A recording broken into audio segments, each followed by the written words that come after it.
Psyche believed that beauty was a curse. As she looks down from the cliff where her father abandoned her, she realizes she was born with a perfect body, so much so that she was worshipped as a manifestation of Venus, the goddess of love. But human lovers were actually afraid to approach her when her father sought advice from Apollo's oracle, god of illumination, wisdom, and prophecy. He instructed him to abandon his daughter on a cliff, where she would marry a cruel and savage villain in the shape of a winged serpent. Psyche noticed a strange breeze while she was alone on the rock. He lifts her gently into the air, and then he places it in front of a palace. "Your home," an invisible voice said. "If you dare to meet him, your husband is waiting for you in the bedroom." Psyche was courageous enough she couldn't see her husband because the room was so dark, but he didn't feel anything like a snake. He had smooth skin, a pleasant voice, and a pleasant demeanor. Then I inquired, "Who is it?" He told her that was the only question he couldn't answer, and that if she loved him, she wouldn't care who he was. And he paid her visits night after night. Psyche soon became pregnant. She was happy,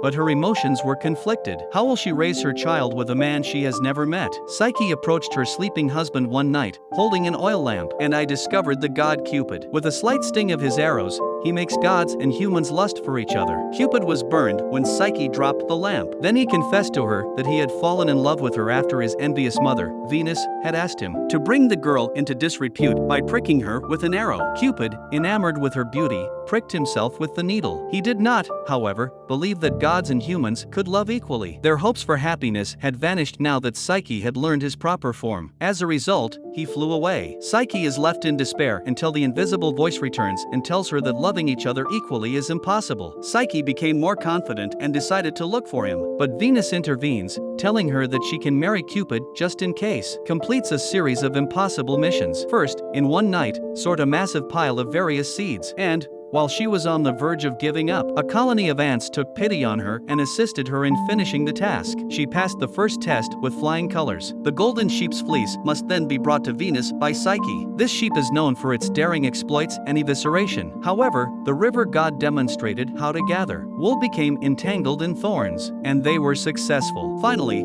Psyche is forced to visit the underworld. Proserpina successfully persuades the queen of the dead. Venus should have a drop of her beauty in a box. Then the invisible voice returns to assist Psyche. He instructed her to bring barley cakes for Cerberus, the underworld's guard dog, and we pay Charon, the sailor, to sail her up the river Styx. And, having completed her third and final mission, Psyche has returned to the living world. And as soon as she arrived in front of the palace of Venus, she opened the box containing the beauty Proserpina, wishing to keep some of the beauty to herself. However, the chest was filled with sleep rather than beauty. Psyche passed out on the road. Cupid regained consciousness and flew to his sleeping bride. Tell them he was stupid and wrong, and her fortitude in the face of adversity demonstrates that he is not only equal to, but also superior to him. Cupid bestows the drink of the gods on Psyche in order to make her immortal. After some time, Psyche gave birth to their daughter, whom they named Pleasure, and Cupid, whose name means soul, is with Psyche. Since then, people's lives have been complicated by love.